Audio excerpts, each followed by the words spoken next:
Alyssa. Thank you, Richard. Thank you very much.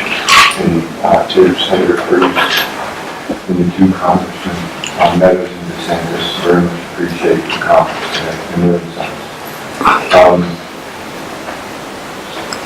I'd like to thank everybody for being here and for sharing your time.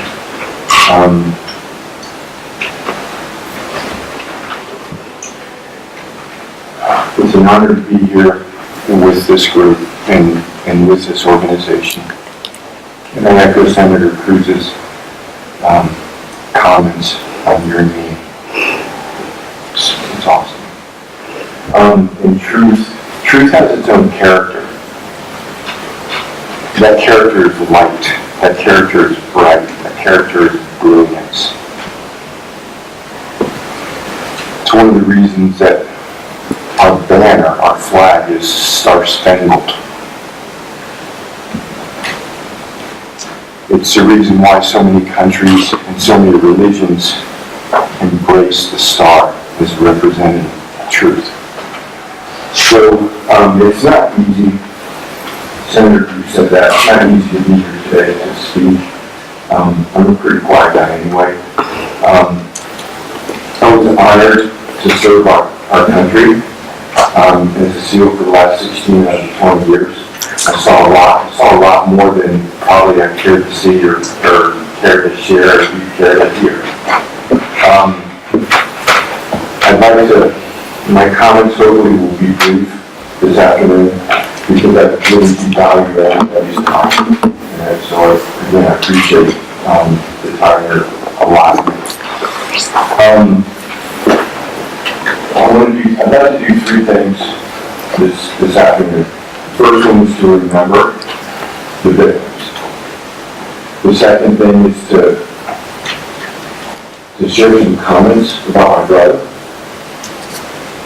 And the third is to share some remarks and reflections that not only connect those two, but where we are today as a country and a world.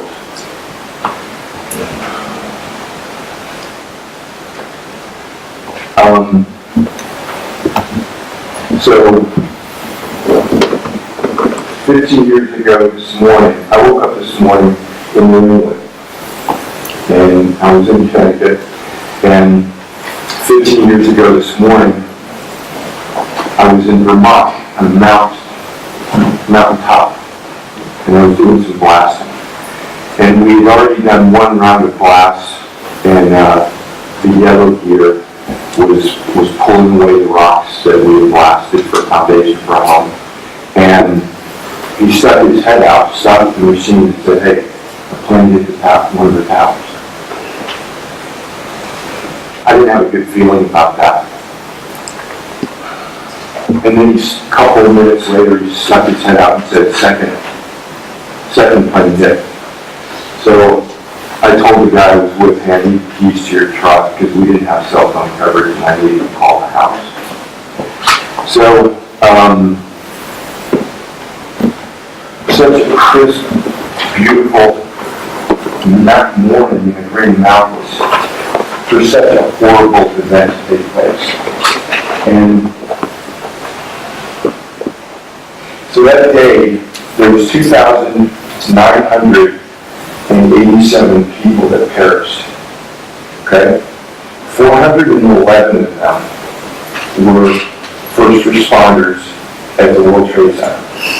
Fire, police, emergency medical. 411. And in that 2,987, that includes 11 individuals that hadn't been born yet, because there was 11 pregnant women. So 2,987. And what I'm going to try to do today with these remarks is to quantify some things and introduce some metrics, some measurement, and introduce some order where there's chaos right now to me. So 2,986, that's a big number. But you want to know the truth? The amount of lives lost that day, it's immeasurable. It's immeasurable because the number of lives that could have come from those other lives. So, for anybody who lost family, friends, loved ones in that incident, my condolences. But I'll just say at least you knew that. Had the honor and privilege of knowing that.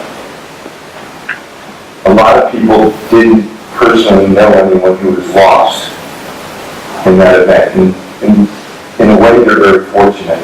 In a way, they don't understand the value of the life. They can't, because it wasn't taken from them in that way. So I can't think, I don't go a day without thinking of my brother, who died 16 years before. And I can't think of my brother without thinking of the victims from 9/11. So, after 9/11 happened, I got interviewed by a station, and they asked me what I thought. And this is what I said. I said, 16 years ago, my brother was killed.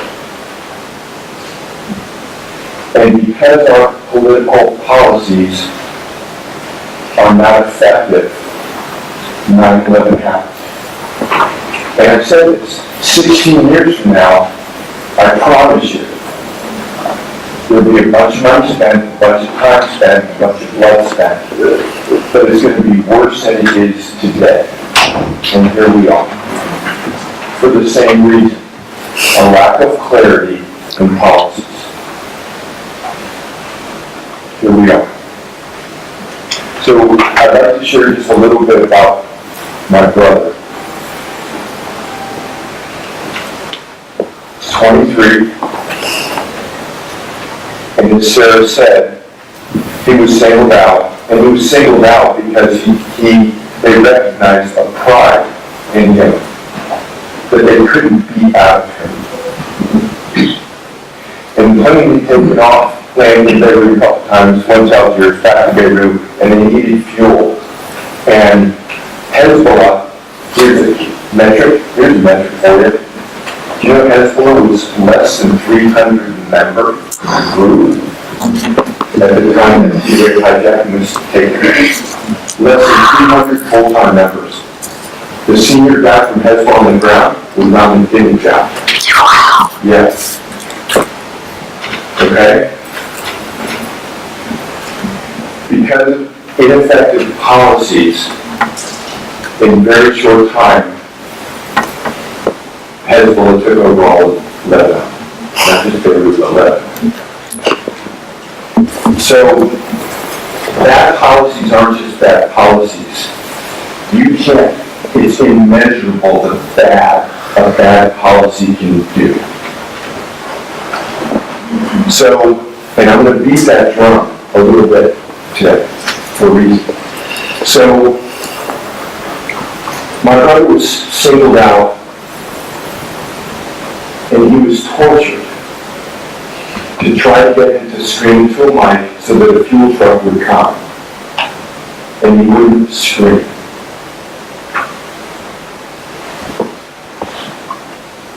So they put a gun to his head and they said, "Yeah, or we're going to kill you."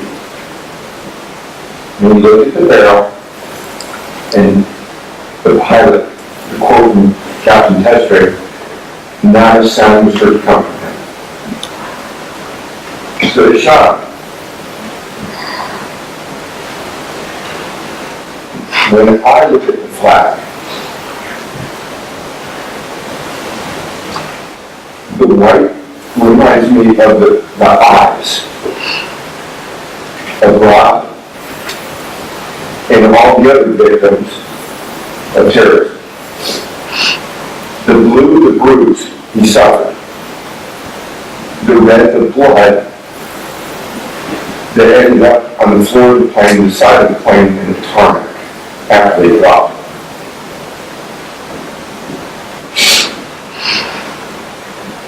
So, excuse me. So, my brother, you want to know my brother? The best quote, and Sarah, maybe you've heard this before, and a couple others in the room, but the best quote that describes my brother was written in the 1700s, at the start of our revolution, by a great prolific writer and thinker. He goes something like this: I love the man that can smile in danger, gather strength from distress, and grow brave by reflection. It is the business of little minds to shrink, but that he whose heart is firm and whose conscience approves his conduct will pursue his principles unto death. That's my brother. Principle, love of God, love of country, love of fellow man. And you stand in the gap when you face evil. Alyssa, you asked a great question. Why are they not indicted? And if they indict, why are they not extradited? And if they can't extradite, and they can, watch this, and they can try, and they can imprison them, like they did Muhammad Ali Hamadi, who killed my brother, why do they let him go? Which is what they did. And this, I want you guys to hear this. That wasn't a Democrat administration, that was a Republican. This isn't a Republican problem or a Democrat problem, this is an American problem. So our thinking has to be American, not party related. So, and I gotta tell you, if I can find an eagle on the other side of the aisle, I'll support it. It doesn't matter which side of God. So,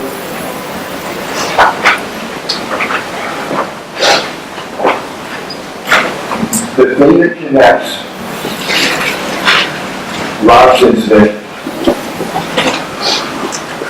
and 9/11 is probably captured pretty well in just a short story. I have a son, he turns 23 today. On his 8th birthday, the day before 9/11 happens. Thank you very much. They told him at school, they told his whole class, he came home and he cried. Very sensitive young man. He cried. He was 3 when I met he and his mom. The second lesson I ever taught him, he came home one day and he said, hey, Ken, come. I got dinosaurs. Dinosaurs don't live anymore. And then told him, he's 3. And he said, Dad, dinosaurs are alive and well on planet Earth. And he goes, no, dinosaurs are dead. And I said, no, dinosaurs are alive and well. They look like buses, trains, cars, and people. And sometimes they even look like pretty people. But they're alive and well. Don't ever think dinosaurs aren't alive and well. 9/11 happens. He came home. That evening he was still crying. And his mom said, I can't stop him. I took him out to the barn. And I opened the drawer and I pulled out an envelope and I threw down some colored photos on the desk. And I said, Dad, do you know what this is? And he looked at it and he said, no. And I said, that's my younger brother. And there were colored photos of him after he'd been shot in the body. And I said, do you remember when I told you that dinosaurs are alive and well on planet Earth? And he said, yeah, I did. And I said, the same guys who did this to my brother, the same guys who flew those planes into the buildings. And for anybody who thinks, well, you know what, that's a sad story, but it won't happen to me. Look at the people up here. I'm going to tell you something else. I have another young brother. Do you know where he was on 9/11? He was in the Pentagon. Very fortunate. Very fortunate. We didn't lose him.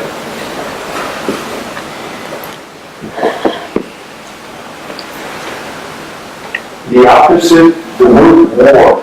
We are in a war. We are in a war. And don't ask me why we would ever give money to an enemy that has declared war on us without sitting across from the table and going, are you still a jihad? That's not that hard. If you don't do it, it's because you have an agenda.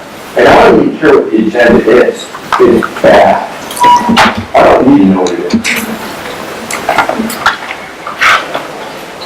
So,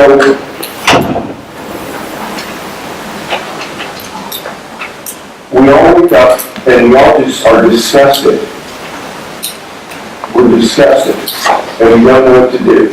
And I'll just share this with you. This is my thought. Like Senator Cruz said.